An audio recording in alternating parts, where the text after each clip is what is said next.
Hello, I'm Julie Malcolm, and this is my story concerning evidence tampering within the Court of Appeal and the Supreme Court in Jamaica. Regarding the matter Julie Malcolm versus Hubert Devonish that started in the Supreme Court and extended to the Court of Appeal, documents have mysteriously gone missing and the documents have mysteriously appeared. I speak specifically to Judge Vaughan Smith in his summary judgment hearing on May 18, 2021, who stated that a critical piece of evidence, my June 6, 2017 letter to the then campus registrar of the University of the West Indies, Mona Campus, Dr. Camille Bell Hutchinson, which was filed with the particulars of claim and specified in the particulars of claim as a piece of evidence on which heavy reliance would be placed throughout the legal proceeding, was missing. During the summary judgment hearing on May 18, 2021, Judge Vaughan Smith declared that he had never seen that piece of evidence.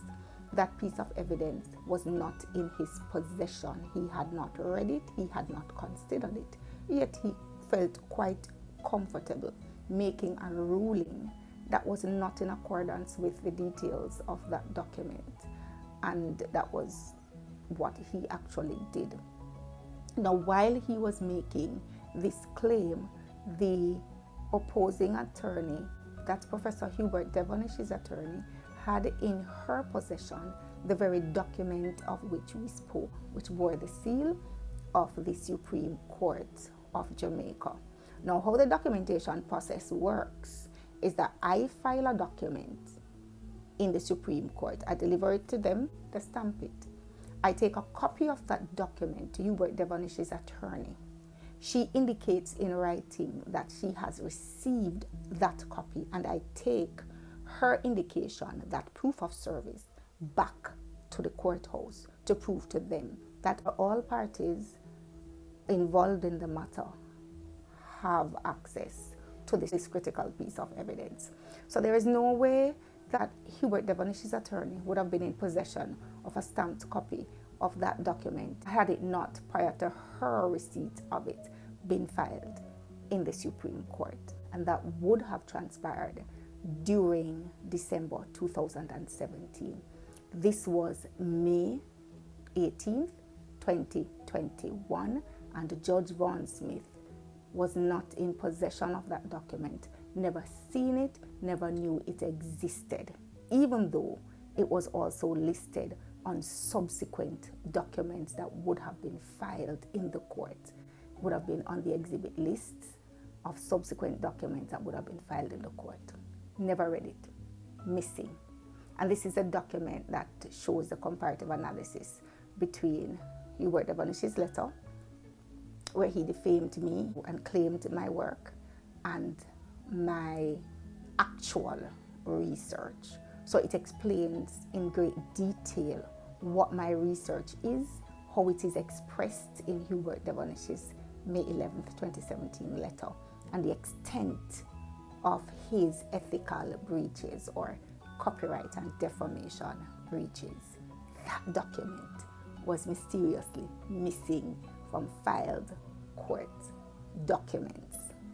In addition to that, after Judge Vaughan Smith decided that he was going to sanction the copyright breach that Professor Hubert Devonish made with regard to my research on the grounds of me being just a student and my opponent being a lecturer at the University of the West Indies, another judge, Judge Fraser, indicated that the court was in possession of an application that was filed by me on the 18th of May 2021 that was objecting to the ruling of Judge Vaughan Smith that was made on the same day.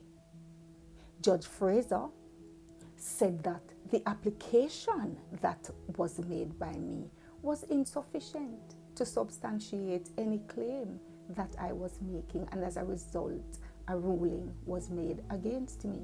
Now,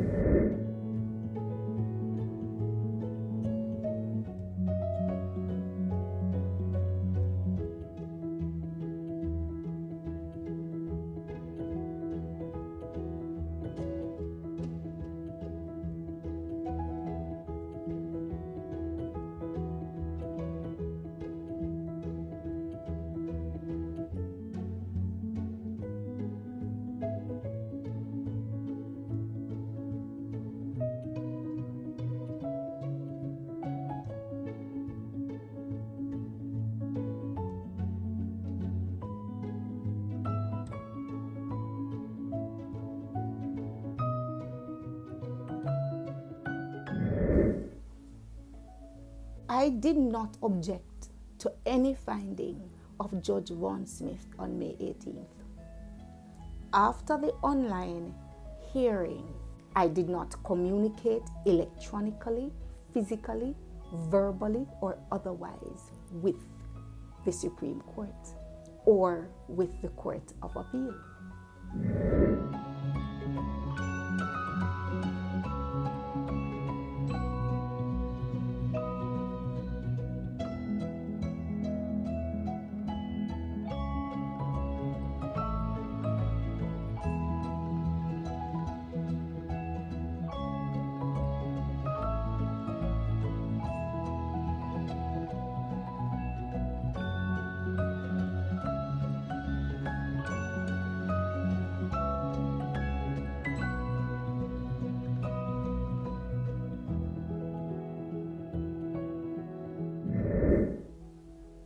So if Judge Fraser is in possession of a document that the court says was filed by me, it could not have been filed by me.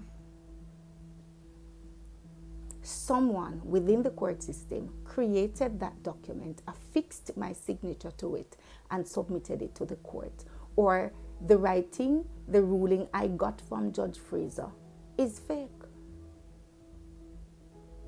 So here are two judges, Judge Vaughan Smith and Judge Fraser, who are giving evidence that documents that I filed, that I legitimately created and filed, or that were filed on my behalf, were not in the possession of the courts, but documents that some ill-intentioned person created and affixed my name to were filed and were in the court system. And those documents, the absence of them and the real ones and the presence of the fake ones, were used as the basis for judgments that were handed down by both judges. Evidence tampering exists within the Supreme Court, within the Court of Appeal.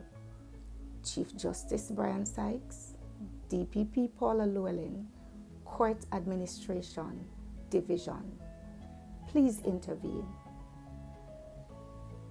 I do not get the luxury of speaking directly with the judges before the court date. It's not allowed by our laws. What the judges see would be the documents that were legitimately filed by me and those that were not. But if they remove the documents that I file and they create their own documents and present them as documents filed by me, how can we move forward in the name of justice? And this is the same Supreme Court that has consistently withheld information from me regarding justifications for the decision of Judge Vaughan Smith in the 2017 HCV 04245 claim between Julie Malcolm versus Hubert Devonish. And these are the same documents that are consistently missing, whether I submit them electronically or I have a bearer paid to collect them physically. Evidence tampering exists within the Court of Appeal, within the Supreme Court, and this has been confirmed by Judge Vaughan Smith and Judge Fraser. I'm Julie Malcolm, and this is my story.